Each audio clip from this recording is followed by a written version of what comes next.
অহা ২৬ নিৰ্বাচনত চমৰীয়া সমষ্টিয়ে কামৰূপ জিলাৰ ভিতৰত নন্দিতা বাইদেউ আৰু মই যোৱা কামৰূপ জিলাত বিধায়ক আছিলোঁ আৰু আপোনালোকে আশীৰ্বাদ দিয়ক দুইজনে এবাৰ আকৌ বিধায়ক হৈ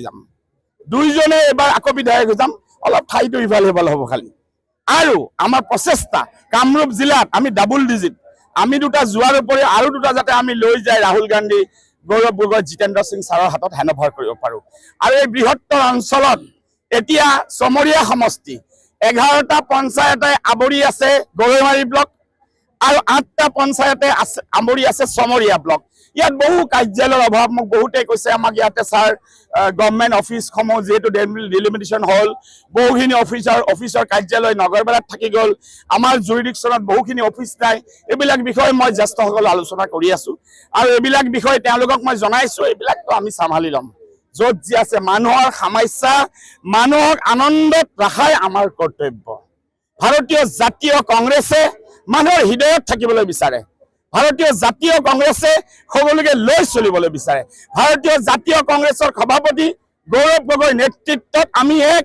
মহান যুদ্ধ আৰম্ভ কৰিছোঁ অসমখনত ৰাইজৰ দহৰ মনৰ কথাৰে যাতে আমি এখন শক্তিশালী চৰকাৰ আমি গঠন কৰিব পাৰোঁ আৰু আপোনালোকে আমাক আশীৰ্বাদ দিব আৰু এটা কথা আপোনালোকৰ জৰিয়তে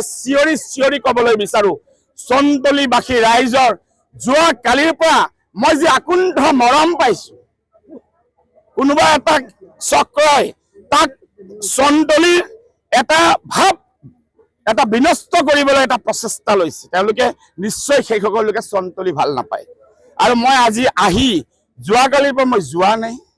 যোৱাকালি আহিলোঁ ৰাতিও থাকিলোঁ এতিয়ালৈকে আছোঁ আৰু এতিয়া মই পৰিকল্পনা লৈছোঁ যে ইয়াতে ঠায়ে ঠায়ে মই থাকিম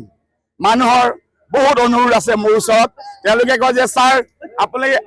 আপুনি আহি লগত থাকিলে আমাৰ বহুখিনি কাম হৈ যাব আৰু মোৰ আপোনালোকলৈ বিশেষ এটা অনুৰোধ আছে আপোনালোকে গাঁৱে ভূঞে ঘূৰি ফুৰে আপোনালোকে বহু কষ্ট কৰে আপোনালোকে এখন বাইক লৈ পানীয়ে বতাহে বানপানীয়ে ৰাইজৰ বাৰ্তা লৈ ফুৰে আপোনালোকে জানে যাতে মোক কিছু পৰামৰ্শ দিয়ে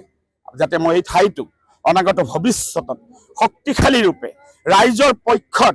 শক্তিশালীভাৱে লৈ যাব পাৰোঁ আপোনালোকেও যাতে পাৰ্চনেলি মোক কিছু পৰামৰ্শ দান কৰে আৰু লগতে পৰামৰ্শৰ লগতে টুকটুককৈ আশীৰ্বাদ অলপ দি দিব আৰু আশীৰ্বাদ